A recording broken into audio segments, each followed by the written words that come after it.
ठीक है, अभी आपने हमारे साथ जी अलवर से हमारे संवाददाता जुड़ चुके हैं। अब अलवर से हमारे संवाददाता देवेंद्र हैं। चलिए सीधे रुख करते हैं और अलवर की स्थिति जानने की कोशिश करते हैं। दिल्ली से लगता हुआ, एनसीआर से लगता हुआ इलाका है, अब तो उसी का हिस्सा माना जाता है। देवेंद्र, आप बताइए अलवर की क्या स्थिति है फिलहाल, शुरुआती रुझान किस तरफ बैठते हुए?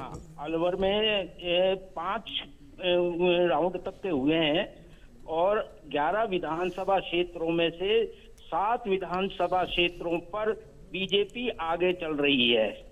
कांग्रेस केवल 4 पर है और तिजारा में बीजेपी के बाबा बालकनाथ लगभग 10,000 से ज्यादा लीड लिए हुए हैं।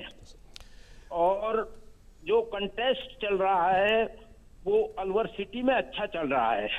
इसके अलावा अन्य सब जगह बीजेपी काफी मार्जिन से आगे है। तो ऐसा लग रहा है कि बीजेपी 11 में से 6-7 जीतना लगभग 5-6 राउंड के बाद दिख रहा है। कांग्रेस काफी पीछे चल रही है, केवल 3 राउंड में वो बढ़त लिए हुए है। 3 कॉन्स्टिट्यूंसीज में, विधानसभा क्षेत्रों में मुंडावर, रामगढ़ और ये अपना कठुमर। देवेंद्र, अगर आपसे बात करें, यहाँ पे कैंपेन देखा, यहाँ अपनी तरफ एक अलग कैंपेन नजर आया। अगर बालनाथ अपनी तरफ से पाकिस्तान को भी इसके अंदर बीच में लेकर आया और ध्रुवीकरण की खूब बातें हुई, आपको लगता है उसका इम्पैक्ट फिलहाल चुनावी रुझानों के अंदर नजर आता हुआ दिख रहा है? नहीं, ये तो प्रेजेंट सिचुएशन में अपन कह सकते हैं, लेकिन दिक्कत क्या है कि ये जो खुलती हैं मतपेटियां, ये इलाके के हिसाब से खुलती हैं।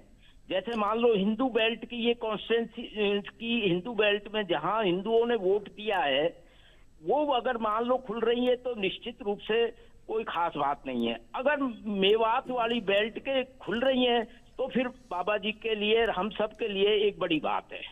इसलिए ये तय कर पाना अभी मुश्किल है 5 राउंड के बाद कि बाबा बालकनाथ जीतने की और लगभग हैं। मतदाताओं ने किस बात को ध्यान में है। रखते हुए आपको लगता है कि इस बार मैंडेट देने के लिए अपनी तरफ से कदम बढ़ाए थे? कुछ है इस बात का अंदाजा कि किस ग्राउंड के ऊपर यहाँ पे जी इलेक्शन हम लड़ा लोग गया? जी देवेंद्र जी, थोड़ा सा हम लोग इस बात पे भी यहाँ पर फोकस करें कि अगर हम बाबा बालकनाथ की बात करते हैं तो ये कांग्रेस, ये जब हम योगी आदित्यनाथ की बात करते हैं जो उत्तर प्रदेश के मुख्यमंत्री हैं, उनकी 25 रैलियां, सबसे ज्यादा रैलियां, राहुल गांधी की बात करें, प्रियंका गांधी की बात करें, नरेंद्र मोदी जी की बात करें, किसी की भी बात कर ले, इतनी रैलियां राजस्थान में किसी की हुई नहीं है जितनी योगी आदित्यनाथ की हुई है। और वही योगी आदित्यनाथ जिस नाथ संप्रदाय से आते हैं उसी नाथ संप्रदाय से बाबा बालकनाथ भी आते हैं। तो ये संदेश तिजारा से आपने कहा 10,000 वोटों से आगे चल रहे।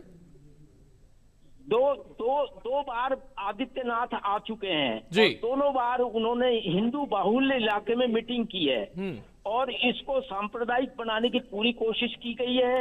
और इस चुनाव को पाकिस्तान भारत के क्रिकेट मैच तक से संज्ञा दी गई थी, जिसके बाद चुनाव अधिकारी ने नोटिस भी दिया।